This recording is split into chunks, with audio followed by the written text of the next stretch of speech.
Namaskar, good afternoon. My sincere apologies for this delay in logging on, but technology can come with its own set of issues. Nonetheless, we shall make up for it very soon.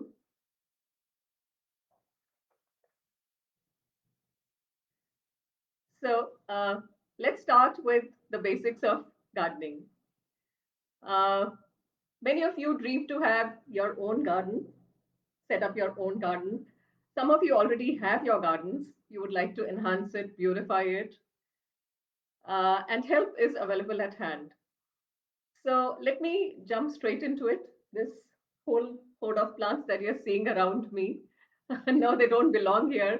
They belong to my terrace. I wish I could take this session from my terrace, but unfortunately, I cannot. Lots of construction going on, so lots of ambient sounds. Someday when these stop, I hope I can take it. But these have just been placed to let you know there is a horde of plants available. So when you want to set up your dream garden, you need to understand what really you want to do in setting up your dream garden, how you want to do it. So I'll just quickly run through the five basics or essentials, which I usually do in my first basic gardening session, which is what you need to set up your own garden. Sunlight, how much sunlight your garden is getting, the space that you intend to set up your garden, because that will determine the type of plants that you can put up. Second is the space or the location. Is it a balcony? Is it a staircase? Is it a windowsill or is it a terrace? And what direction is it?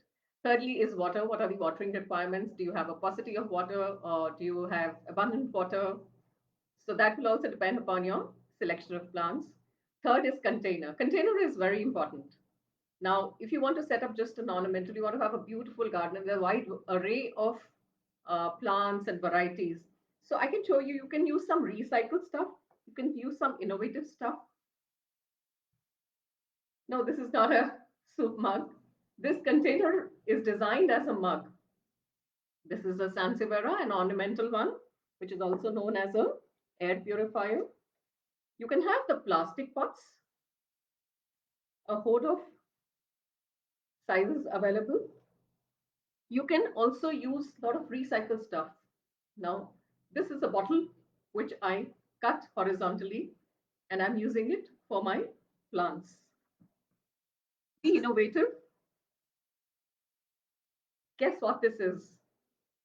This is a used up Diwali diya. I use it a lot for developing my saplings as also for gifting. You can also grow it in baskets like these. This is my basket of goodness. You can have some nice variety of terracotta planters, shapely. Here we have a small baby elephant with a container. Plastic containers come in various colors, sizes. I can just lift it to reveal it. These are earthen pots, our very own. These baskets and pots like these. I don't know if you observed, the plants that I have shown all have different varieties or different types of leaves, different colors of leaves. So when you're setting up your garden, you need to understand what theme would you like. Now, it's not essential to have a theme. Don't get me wrong, that it is essential to first decide a theme and then set up a garden. But if you wish to have a Zen garden, which has a Buddhist influence, you can have a small statue of a Buddha. You can have some stones, some pebbles, some colorful plants. It is low on plants. It is more on the decor that goes with it. So depending upon the space you have, if you just want to have a Amazon type of jungle, like I have a mini jungle here, you can just let your plants grow wild. Don't prune them. Let the diversity thrive, flourish, do whatever. If you want to have a small water body, that enhances the look. If you want to have a bamboo trellis, you can do that as well. So, depending upon what kind of look you want to have for your garden, you will have to decide accordingly. So after we've done the five essentials, comes the theme. After that, the type of plants. Now, type of plants can be a huge array. You can have the annuals. Annuals means you need to plant them every year. They have a certain life, just a few months, maybe 2 months, 3 months, or maybe 6 months to 8 months, depending upon the city or place that you are in, and depending upon the weather. So they can be annuals. Annuals are usually flowers, vegetables, herbs, or the bulbous plants. Bulbs give us flowers. The perennials are mostly the ornamentals or plants which last us more than 1 year. Some vegetables are also perennials.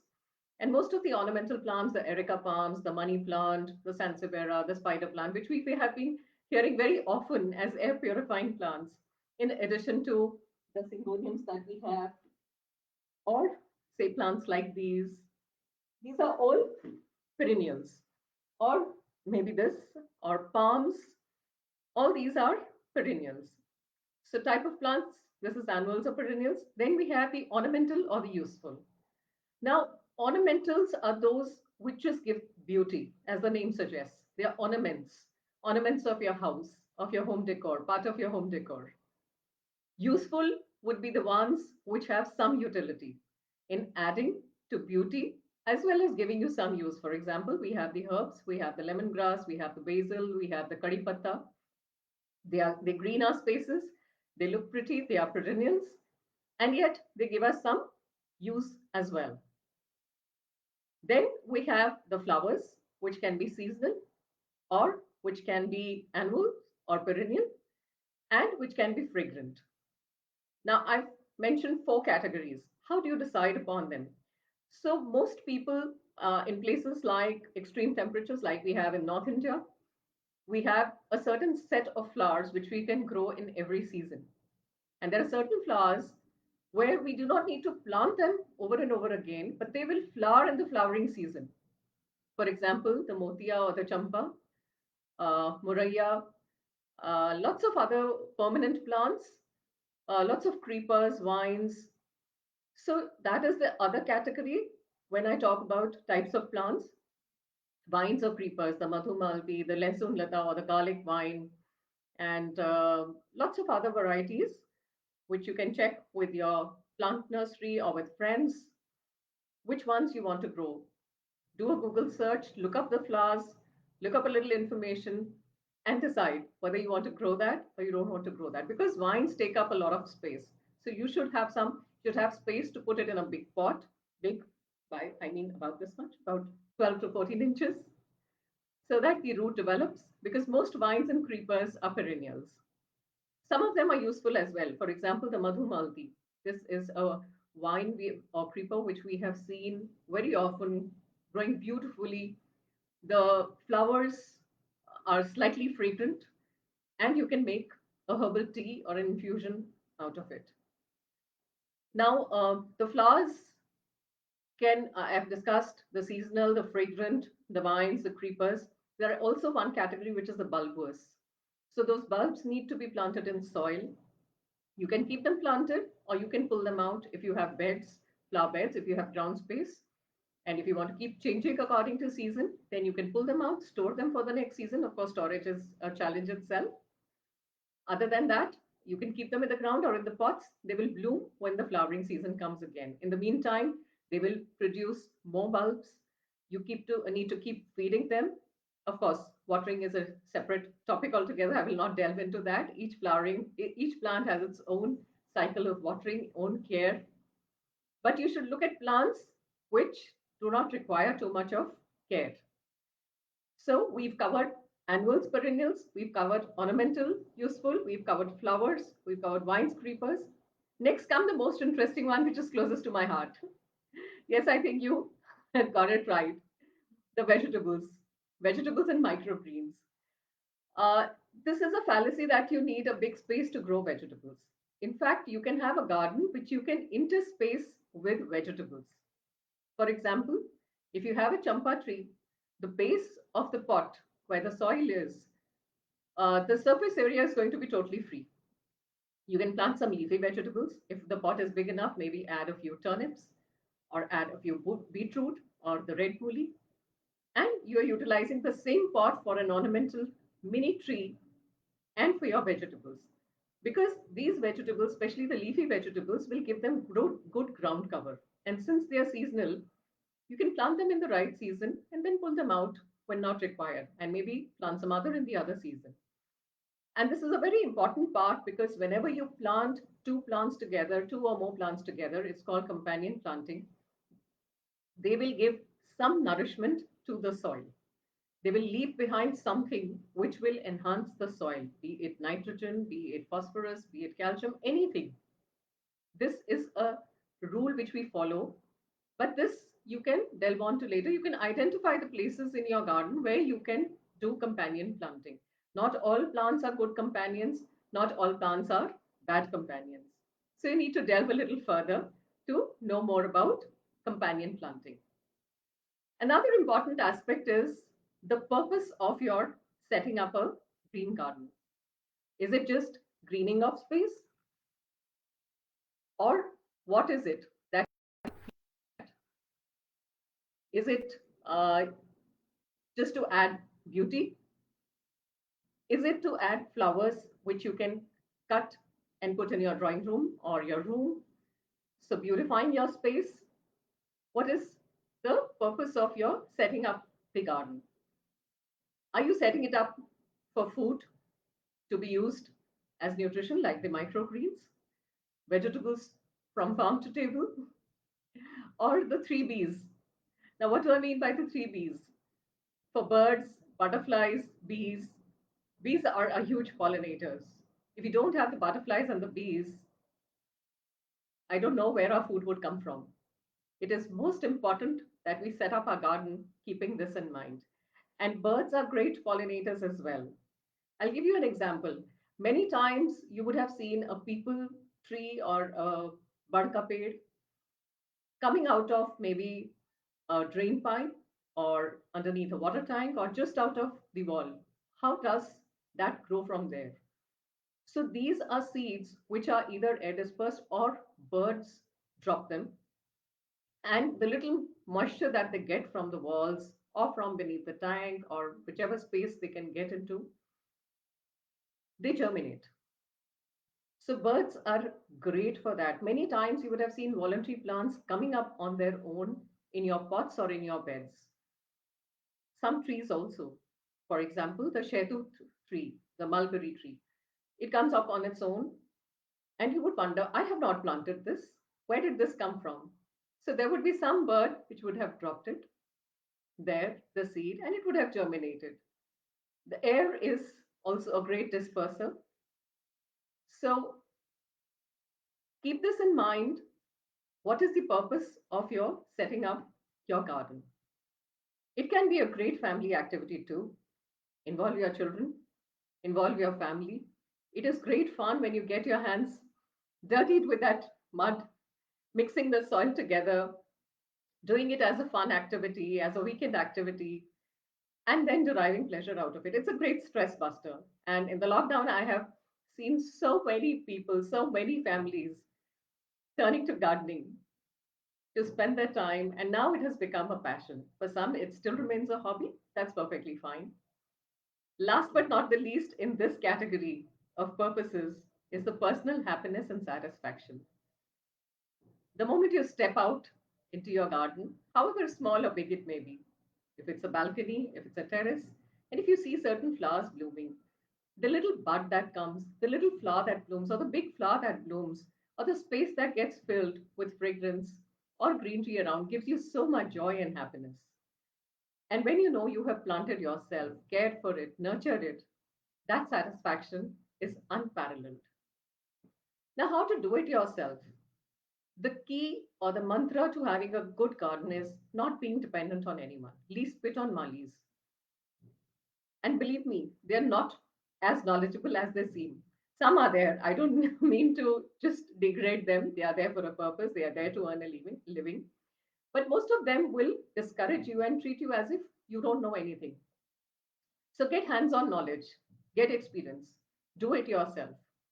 I'm not a great plastic fan, yet I have switched to plastic pots for the simple reason they are easier to lift, they are lighter, They give you more surface area, they're more flexible, and you're not dependent on anyone else for help, for repotting, for moving them around, for changing the space, the way it looks, and all that. And for repotting, otherwise, you will always have to look for help. This is something very easily that you can do on your, and I can demonstrate you how. I'm prepared for it. So here I have this black pot. The bottom has holes, as we all see. Now we need to cover these holes, but we do not need to block them. If we block them, the excess water will not drain out. But we need to cover them to prevent soil from flowing out. So what do? We add a layer of broken pot pieces or gravel. Or there is an even better idea I can show you. Guess what are they?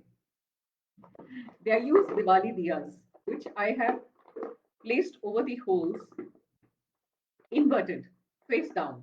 Why face down? Because we need to create those cavities where we can cover the holes. This adds stability to the pot. This facilitates the drainage, and this also puts to good use your diyas. After this, what I'm going to add is just a thin layer of dried leaves. Why dried leaves? They make your pot lighter, and as the roots reach the bottom, they release nutrition. Best, of course, are neem leaves. Plus, this also utilizes your garden waste. If you have an existing garden, please keep collecting all the waste, whether it's fresh waste or dry waste, it doesn't matter. You can also add a layer of your kitchen waste. The kitchen peels, vegetable peels, your chai patti, everything that is organic and that is biodegradable. Not the milk packets, not the biscuit wrappers, nothing. Just the organic waste. After this, just prepare a soil mix. And I prepare a very simple soil mix, which is equal parts of cocoa peat. Cocoa peat is actually the husk made into powder, coconut husk made into powder. It comes in the form of bricks, which is compressed and bound together by a binder. You soak it in water and it swells to 5 times its volumes. Sun dry it. It sounds a lot of effort. It's not. Little effort. For the happiness you get, it's worth it. But I enjoy doing it because I love to get my hands dirty with mitti or with all these earthen stuff. You can also get the ready-made powder in the market. Once you have this cocoa peat, next is our compost. This is my homemade compost, which I call black gold. And oh, it smells so good. The earthy smell, the sondi khushbu, mitti ki. Yes, these are ice cream sticks, which I use as tags to do my labels. So coming back to the soil mix, one part of cocoa peat, one part of compost, whether it's home compost, vermicompost, or leaf mold, whichever, and one part of garden soil. Now, this garden soil, why do I say garden soil? Because the topmost layer of soil is the best. It has lost a lot of decomposed matter. But if you don't have that, the best soil that you can get is from any construction site. But make sure you have it does not have too many of lumps. It's not clay, it's not hard. Soil should be porous. Just mix all of them together and fill up your pot, and you're good to go. Next is the planting technique. That, of course, requires a separate workshop that I will not be discussing today, maybe sometime other in another week. These containers, yes, you guessed it right, these are mushroom boxes. These are takeaway boxes or even biscuit boxes. What you can do with this, grow your microgreens, grow your saplings, or even fill them up with plants like the wandering Jews or any other creepers or herbs. Here I have a pot full of oregano and it smells fragrant. Or you can have the shallow rooted palak or methi. You'll be surprised. It can grow very well in these containers as well because vegetable roots are very thin, fibrous, and very shallow. So they can grow very easily. So let not space be a constraint for you to get started into anything. So you can only build and nurture a garden through hard work, experimenting, observing, and of course, getting your hands dirty with mitti. So that's all for now from my side. I'll just check if we have any questions or comments. I'd like to take them up. You can type them here. Okay, so somebody has asked for composition of soil for microgreens. So for microgreens, the best composition of soil is equal parts of cocopeat and compost. You really don't need soil for it, but if you have soil, it should be very fine. There should be no lumps. It should not be clay, and it should not have any pieces of gravel or stone in it. So make sure it's very fine because microgreens does not require very hard soil or very compact soil. It requires very soft and porous soil. Microgreens can also be grown on tissue paper or cotton cloth. I've done that in one of my earlier workshops. I even have a video of it on my YouTube channel. You can search my YouTube channel by my name, Amita Bhuvania, and you're welcome to connect with me. I shall leave my number and my email ID in the comments.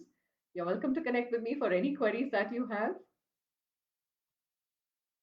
Uh, Shruti also asked how much watering. So microgreens, you cannot water them very deeply. They just need to be sprinkled or sprayed with water. Too much of water will make the seeds rot, or there might be fungal growth. And also make sure that you have drain holes at the bottom. So in case there is any excess watering, it does drain out. And you need to be careful about the space that you place them in. It should not be harsh sunlight and it should not be too cold either. So the best place is a slightly warm place. The cold winter months may not be a very good time to start, but go ahead and experiment. Like we say, gardening, you don't make any mistakes. It's all about experimenting. So you may have a different experience than mine or somebody else's. You may have a very good experience. You may have very good green fingers. So go ahead and try.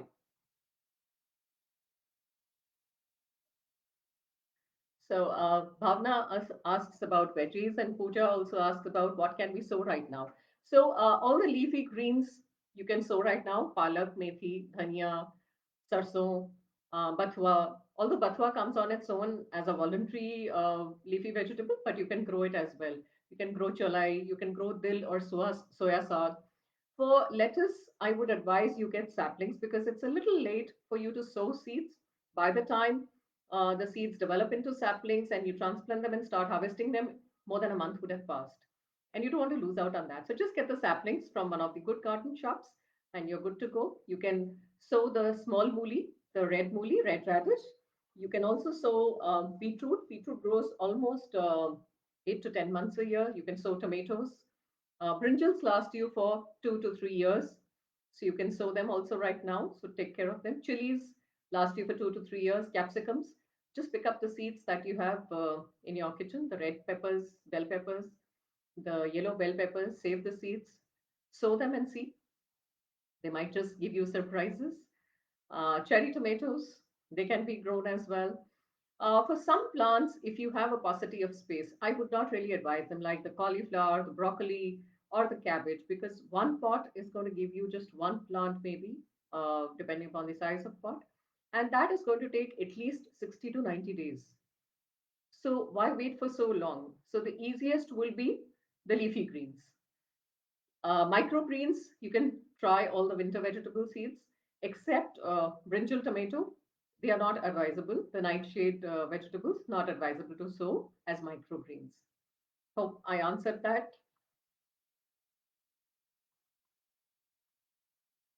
And more on veggies. Veggies actually is a complete separate session. We can have that as well on how to sow, what is the right technique, what is the soil mix. Soil mix is not much different than how much to plant, how far away or how close to plant. Herbs you can do. Herbs, again, it would be advisable to get a few saplings, not grow them from seeds because it's a little late and it's a little difficult to grow from seeds, especially for the first time growers. For those who have their hands already into growing, yes, you can try from seeds, but best is to get saplings or a small plant of herbs. Herbs can be used very well fresh, or you can chop them and dry them, or just pluck the leaves.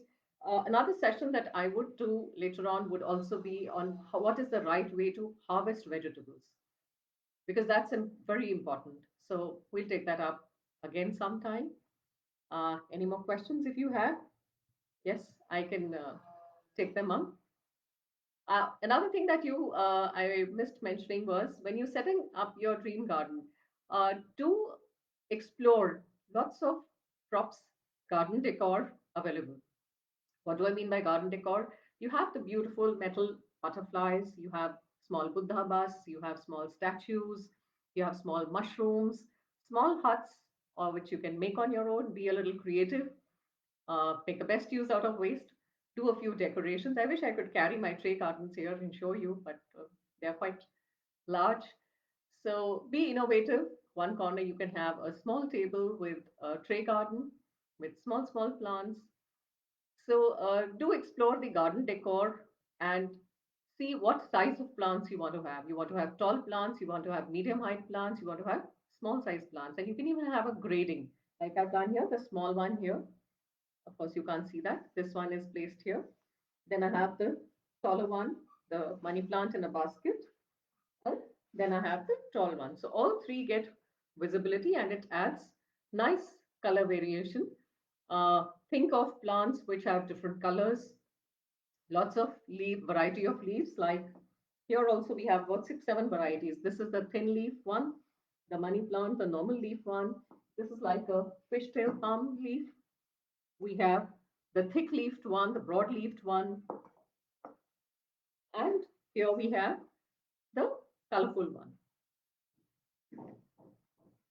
Okay, so Pooja is asking what medicine to put in plants. Uh, I would like to ask you a little more about what you mean by medicine. Do you mean to say as nutrition, or do you mean to say as a pesticide or an insecticide?